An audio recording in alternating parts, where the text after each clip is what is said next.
আসসালামু আলাইকুম সবাইকে। আজকে আমি শেয়ার করব আমি আমার 4 বছরের বাচ্চাকে কীভাবে মোবাইল দেখার অভ্যাস থেকে ফিরিয়ে এনেছি। আমার ছেলে শুরু থেকে প্রচুর পরিমাণে মোবাইল দেখতো। ইউটিউবে শর্ট ভিডিওগুলো ও দেখতো। খাওয়ার সময়, ঘুমানোর সময় প্রতিটি অ্যাক্টিভিটিতে তার মোবাইল লাগবেই।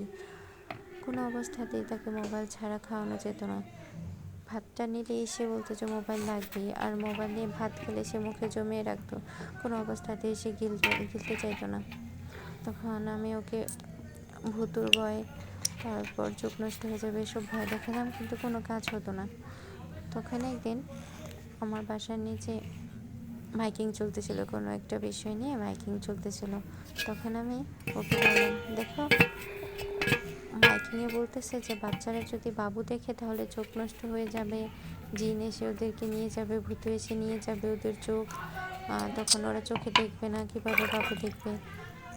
তখন বললাম যে তুমি যদি মাইকিংয়ে সেটাও বলতেছে, তুমি যদি খাবারের সময় গল্প শুনে খাও তাহলে কিন্তু তোমার চোখগুলো নিয়ে যাবে না, তোমার চোখগুলো নষ্ট হয়ে যাবে না। তখন সে আস্তে আস্তে যখন আবার মোবাইল খাওয়ার সময় যখন মোবাইল চাইলো, তখন আমি নেটটা বন্ধ করে বলতাম যে দেখো মাইকিং করার জন্য আর বাবু আসতেছে না। আর তখন আমি ওকে গল্প বলিয়ে দিতাম, যে কোনো গল্পই বলিয়ে দিতাম। তখন আস্তে আস্তে সে তার আবার অভ্যাসটা হলো যে খাওয়ার সময় গল্প বলাতে হবে, ঘুমের সময় গল্প বলাতে হবে। এখন আলহামদুলিল্লাহ আমার ছেলে একদমই মোবাইল দেখে না। আমিও ওর সামনে মোবাইল খুব কম দেখিই না বলতে গেলে। কারণ আমি যদি মোবাইলটা দেখি তাহলে ও আবার আমার কাছ থেকে মোবাইলটা চাইবে।